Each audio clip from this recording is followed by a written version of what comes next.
Breaking news, T. Higgins has requested a trade, which really shouldn't come too much of a surprise after the Bengals basically slapped that franchise tag on the all-pro wide receiver. Higgins requested the trade after the two sides failed to come to an agreement on a long-term deal. I'm not convinced that the Bengals will agree to trade their star wide receiver here simply because a request was made. Now, if it was a demand, well, that's a little bit different. I mean, demands and requests are not quite the same thing. Bottom line is, this is business. And Higgins, he's still hoping to get paid, much like Michael Pittman did earlier on by signing that 3-year deal worth $71.5 million with that $46 million guaranteed.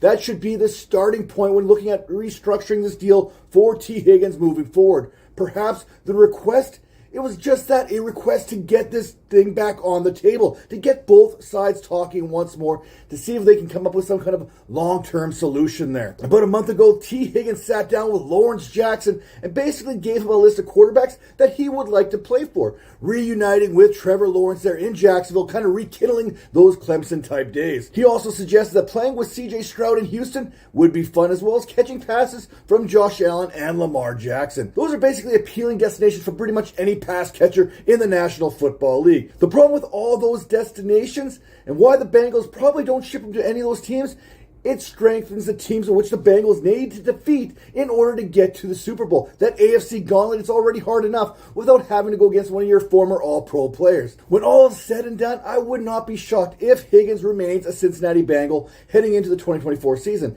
But hey, young fella, be careful what you ask for, because the Carolina Panthers and the New York Giants both have a need at wide receiver and have been linked to the Pro Bowl pass catcher there, who has accumulated 3,684 yards, 24 touchdowns so far in his 4-year career. And both those destinations wouldn't really have an impact on the Cincinnati Bengals' path to the Super Bowl. Be sure to like and subscribe in order to stay on top of all things fantasy football and free agency. We'll see you next time.